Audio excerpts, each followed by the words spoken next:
परम आदरणीय विद्वान शिक्षक और निर्णायक मंडल और हमारे देश के भविष्य युवा साथियों, आप सभी को युवा दिवस की हार्दिक शुभकामनाएं।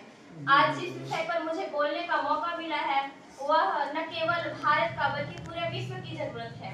वह विषय है सांप्रदायिक सद्भाव और स्वामी विवेकानंद का चिंतन। मित्रों, अक्सर हम स्वामी जी को उनके वेशभूषा से पहचानते हैं, गेरुआ वस्त्र, सिर पर पगड़ी और मुख पर तेज। लेकिन क्या हम उनके वास्तव चिंतन को समझ पाए हैं? जब भी हम सांप्रदायिक सद्भाव का नाम सुनते हैं तो हमारे मन में केवल धर्म, हिंदू मुस्लिम के झगड़े तक ही सीमित रह जाता है। लेकिन आज हमारे देश में क्षेत्रवाद, जातिवाद भी खतरे में है।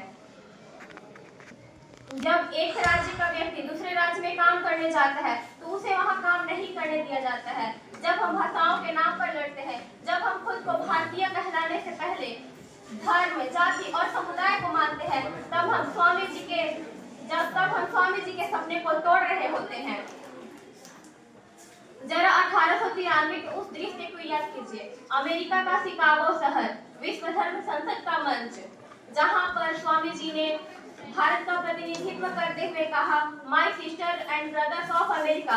तब पूरा हॉल तालियों की गड़गड़ाहट से गूंज उठा, क्योंकि उन्होंने वहां पे मानवता को वसुधैव कुटुंबकम के धागे में पिरो दिया। स्वामी विवेकानंद जी ने धर्म को किताबों या कर्मकांडों में नहीं बल्कि मानवता में देखा था। उनका स्पष्ट कहना था कि जीव सेवा ही शिव सेवा है। उन्होंने कहा था कि अगर आपका धर्म किसी दूसरे धर्म से नफरत करना सिखाता है तो माफ कीजिएगा, यह धर्म नहीं एक मानसिक बीमारी है। उन्होंने सपना देखा था ऐसे समाज की जहां कुरान की आयतें और गीता के श्लोक एक साथ गूंजे, जहां मनुष्य का पहचान तिलक या टोपी से नहीं बल्कि उसके चरित्र से हो। लेकिन साथियों, एक सवाल है कि उनके इस विचार को आगे बढ़ाएगा कौन? हम, भारत के युवा। लेकिन आज जब 2026 के इस स्वर्णिम वर्ष में मैं खड़े होकर अपने युवा साथियों की तरफ देखती हूँ तो विरोधाभास नजर आता है। आज का युवा दो राहें पर खड़ा है। एक युवा वो है जो चांद और मंगल पर जा रहा है, एआई बना रहा है, तकनीकी और आधुनिकता से देश का विकास कर उसे विश्व गुरु बना रहा है। और दूसरी तरफ अफसोस की बात यह है कि एक युवा वह भी है जो आज भी नशे के धुएं में धुत है। सड़क पर अगर किसी का एक्सीडेंट हो जाए तो उसकी सहायता करने से पहले पैकेट से फोन निकाल कर वीडियो और फोटो बनाता है। क्यों? सोशल मीडिया पर पोस्ट करने के लिए, वो भी चंद फॉलोअर्स और लाइक के लिए। सोशल मीडिया पर लाखों फ्रेंड बनाए होते हैं जिन्हें वो जानते तक नहीं है, और घर में बूढ़े माँ बाप के साथ उन्हें बैठने के लिए तनिक भी समय नहीं होता है।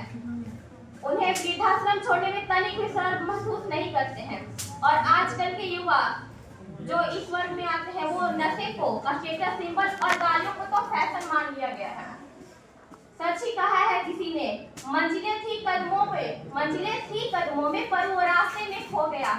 आज का युवा देखो न जाने कहां सो गया।